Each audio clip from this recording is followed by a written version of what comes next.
Today on Monkey Life, Alison goes to collect Kush, a pet marmoset in need of a new home, despite the best efforts of her owner.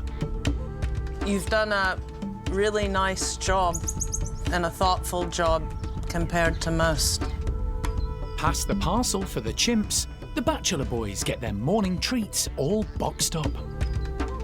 I think they're enjoying it. They're suspiciously quiet, which always worries me with chimps, to be honest.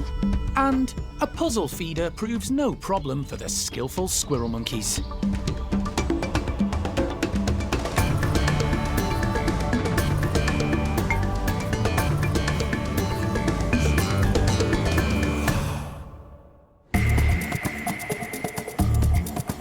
Monkey World in Dorset, buried deep in the English countryside, is the largest sanctuary of its kind on the planet. The team, led by Dr. Alison Cronin, rescue and rehabilitate abused and unwanted primates from all over the world. Anything could happen. You really have to have an open mind. The park provides a home for more than 260 primates from 24 different species.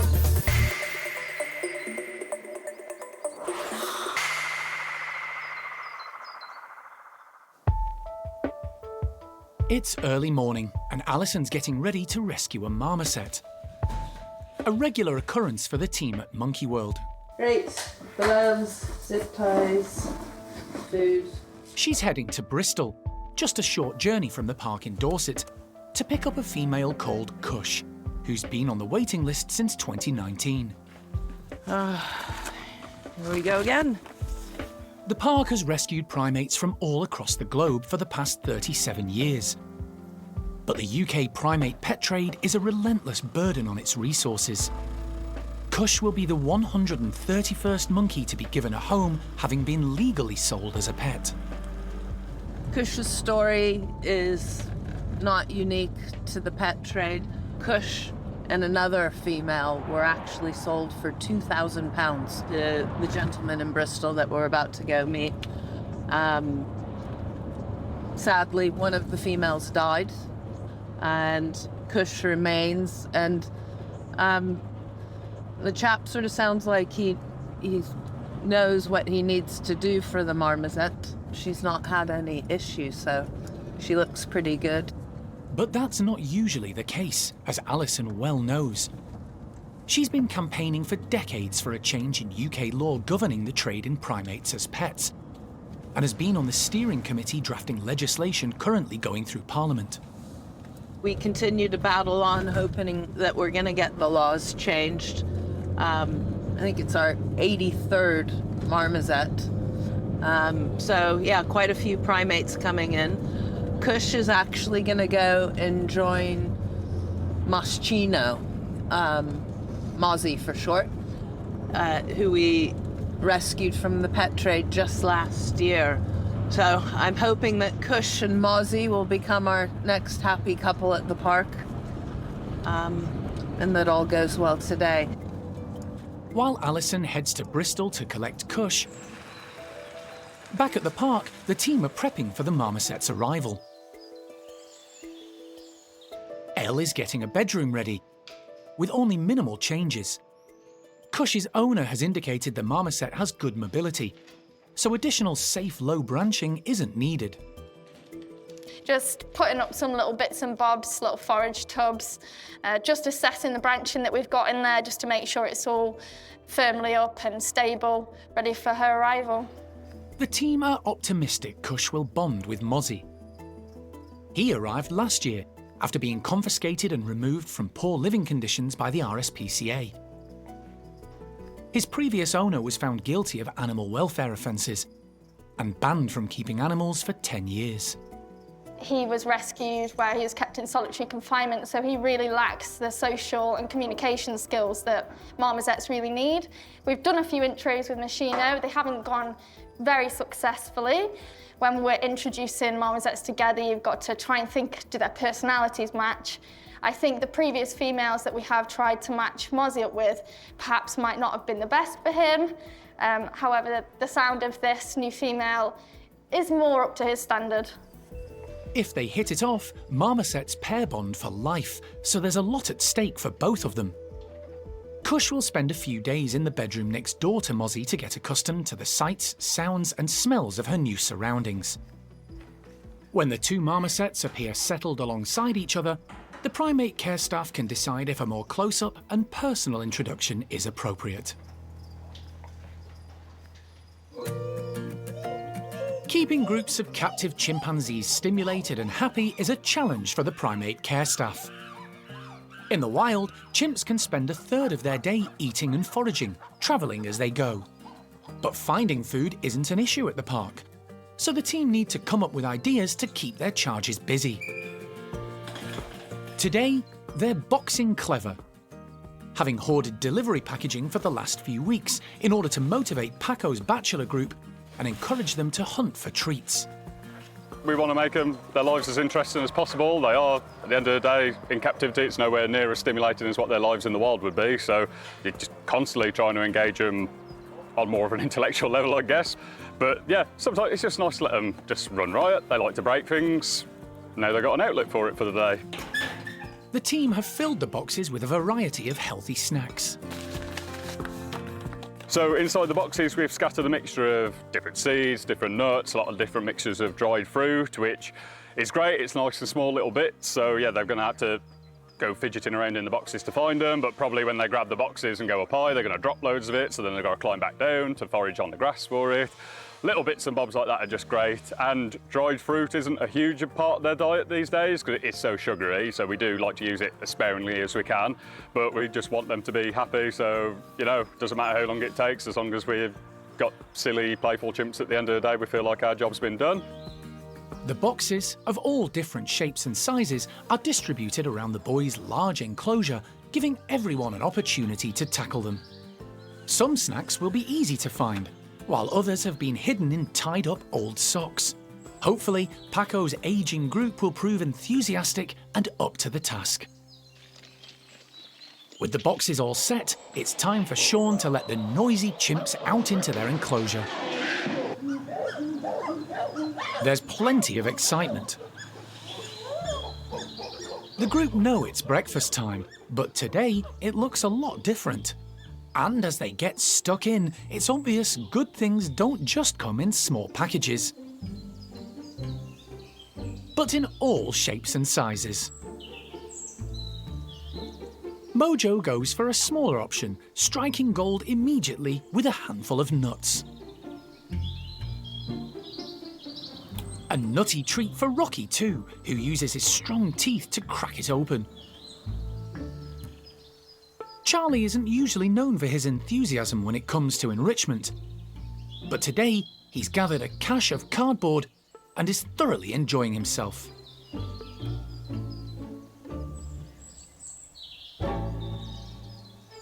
Low-ranker Kiko opts for a box nestling in a prickly gorse bush. Chimps in the wild spend most of their day foraging through the foliage. There's barely a sound as everyone tucks in. I think they're enjoying it. They're suspiciously quiet, which always worries me with chimps, to be honest. Yeah, we want them to have a challenge, you know, we don't want everything to just be easy for them. Sometimes you can feel quite mean that you feel like you're making things too hard, but that's what's keeping them occupied. You know, it's better than them just being sat there bored. You know, we really want them to push themselves a bit. So, yeah, the harder it is to get inside the smaller boxes, and also there's more food inside the smaller boxes, so it's worth more to put the effort in for them. Sean has also left an extra hidden treat for the chimps to find. We put a few monkey nuts inside the hanging barrel. We really don't use it too often. We don't want to go overboard using the same enrichment too many times, otherwise it stops being stimulating. So this will be the first time they've had the barrel in quite a long while, actually. Sometimes with the boys, they're a little bit lazy occasionally, so they might just go, oh yeah, there's something in there, I'll go and eat something else instead. But fingers crossed they'll use it. One chimp enjoying today's boxed-up breakfast is 33-year-old Paquito. He's a playful chimp who's come a long way since being rescued back in 1997. He was found locked up in a shed in Barcelona. Oh my goodness sakes. Hello, hello. This is a big boy. Oh my. When he arrived at Monkey World, He had few social skills and no clue about how to behave with other chimps. But life with the bachelors has taught Paquito a lot, and he's now a much valued part of the troop. It doesn't take long for the chimps to work through the boxes, with only a few scraps left to find. Some of the nuts and fruit have fallen to the ground and will be foraged throughout the day. But leader Paco has found another use for the empty boxes, making a nest, before settling down for a mid-morning snooze.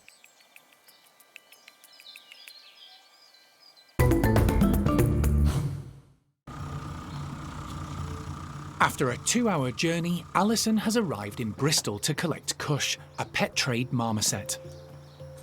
Yeah, let's go see what the score is. She's meeting owner Dean, who contacted Monkey World 4 years ago to discuss the possibility of rehoming his pet. Oh yeah, it's just knocking on the door. Are you Dean? Yeah, you come in, all right? Yeah, I'm Alison. How you doing, all right? Pleasure. It's taken more than 4 years for space to become available for Kush at the park.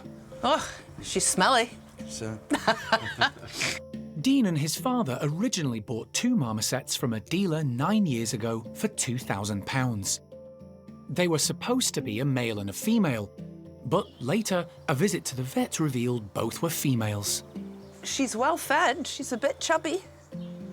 well fed, Jackie? Yeah, and her back is a little bit hunched, so she does need some D3. But she looks pretty good, don't you look worried? Dean realised early on that looking after a pet primate and keeping it fit and healthy is hard work and a full-on job. So you bought 2 of them. Was that by choice or? I thought it was a good idea at the time. It's not. And people don't understand the attention, the time span that they need. What would you say about the pet trade and these being bought and sold, sort of like goldfish? This is not a goldfish. It's no joke. I done what I could. It's still not enough. You've done a really nice job and a thoughtful job compared to most. Dean has done his best to look after the small primate, providing her with a large outside enclosure linked to an indoor cage with suitable heating. Kush has also had an appropriate diet, including live grubs and insects. But despite all Dean's efforts, he knows he hasn't been able to provide everything the marmoset needs. It's just sad that people are sort of left in this position, really. He spent so much money, time, and effort trying to make it right, but it can't really be done in a domestic setting unless you're prepared to give your entire life over or have so much free income that you can pay other people to be looking after your animals. But, it's that's certainly not within most people's financial ability. With the travel box ready for the journey home, Alison now needs to persuade Kush into it. Might be able to make friends yet. Good girl. Hey, Kushti. But Kush isn't entirely convinced. She does trust Dean, however, so he steps in to help. She's looking.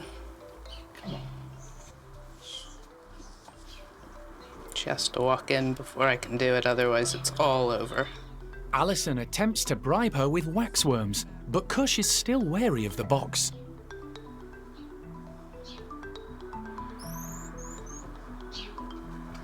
Good girl. Another one? After a certain amount of hesitation, the lure of live food proves too much. 5. Job done. She's a confident lady. It just took some time and actually going for cupboard love, really. I mean, we can say all of these fabulous things.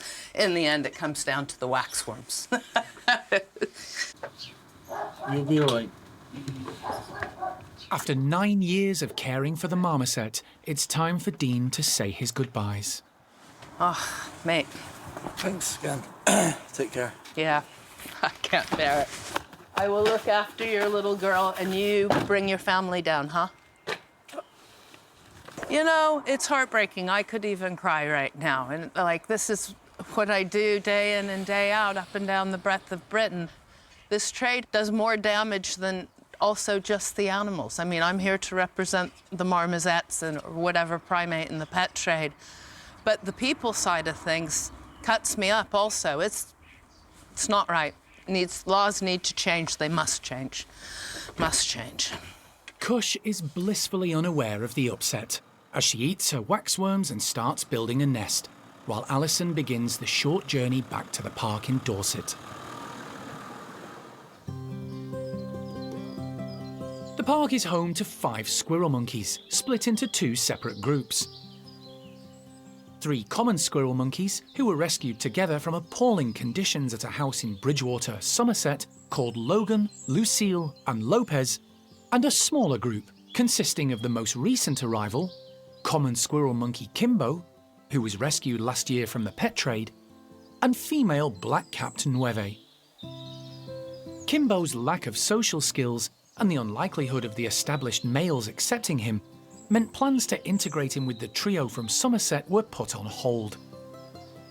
But he did get on well with Nueve, so the pair have been separated off to form their own little subgroup. Today, the twosome are being given one of their favourite meals, live insects. But primate care staff member Karen plans to make them work for it. So this isn't going to be an easy meal for them, which is what enrichment is about, really. It's trying to make them work for their food. It keeps them active, it makes their brains work, because they have to figure out how to get it, but then also their bodies have to work harder because they have to figure out a way to get to it and then actually get to it. The insects are hiding in sawdust, and Karen's concealing them in a large hanging puzzle. So this, when it's hung down, actually quite low. So some of the high ones, they'll come down from the top, they'll use their feet to grip onto and kind of slide down a little bit, stick their hands through. Some of the lower ones they may be able to get to from here. They might come from the sides. So they can come from all different angles. There's branching kind of all around it to give them options. But it'll be interesting to see whether the 2 different monkeys approach it differently or they approach it the same. So yeah, it'd be really interesting to see how they tackle it, really. Karen fills the puzzle with a mix of locusts and something a bit different, Morio worms. They don't get these guys very often. These are a bit of a treat. These are Morio worms, so they're nice and big and fat and juicy. When you pick them up, they try and like curl around and try and bite you. So yeah, we obviously wear gloves anyway when we're handling food for the primates, but I wouldn't want to touch these without gloves on because they can give a little nip. Kimbo and Nueve are let out, and the insect puzzle immediately grabs their attention. The holes are the perfect size for their hands and arms to reach through, but locating the insects amongst the sawdust is a challenge, both physically and mentally, and tests their hand-eye coordination. The locusts are first on the menu. They're big and visible, although they do move quickly. Squirrel monkeys, however, are experts at hunting for insects. Their small hands are just like humans, adept at grasping small objects. Nueve prefers to hunt and take her quarry away to eat. Kimbo, on the other hand, can't get enough of the tasty grubs and is happy to gorge in situ. Squirrel monkeys are extremely agile. They don't have a prehensile tail like some other South American primates, but do have a powerful grip that lets them hang upside down when searching for food. It doesn't take long for the pair to master the puzzle and devour most of the grubs, eating in harmony with no friction, and happily sharing the tasty mealtime.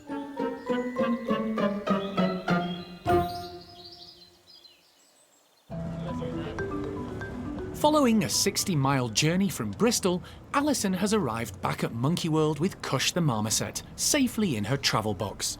How's it going? Yeah, good. How is she? Angry at me. She's grumpy. She's got quite an attitude on her. She's a bit overweight with a little bit of boobs, and a little bit, you know how like Ty is a bit squished? I think like her back is rickets, but she moves just fine. Nice. Primate care staff member Elle is on hand to greet them. Ooh, sassy. She's already prepped a bedroom at the domestic marmoset house, ready for Kush to spend her first night in her new home. Despite being a little overweight and showing early signs of rickets, Kush appears in reasonable health. Her owner Dean had done his best to care for her. He was actually very good and proactive, knowing that she needs companionship, an appropriate environment, a good vet, more love and attention than he's able to give. He was heartbroken. Before heading to the bedrooms, the team take the opportunity to weigh Kush in the box.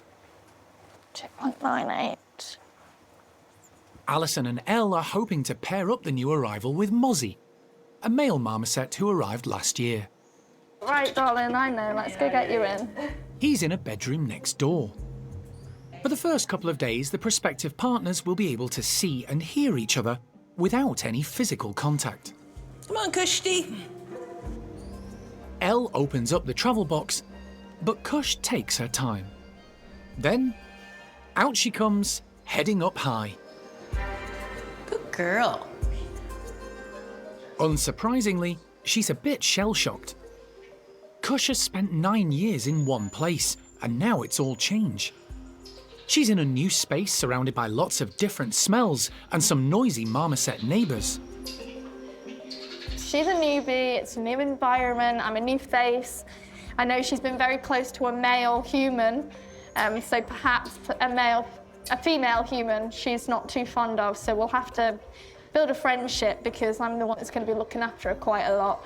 But it won't be hard. She's a bit of a chubby girl, so she likes the food, and if food is the way to her heart, then that's the way I'll go forward. So the next 48 hours will be all about getting to know Kush and earning her trust. Then introducing her to a new male companion and, fingers crossed, partner for life.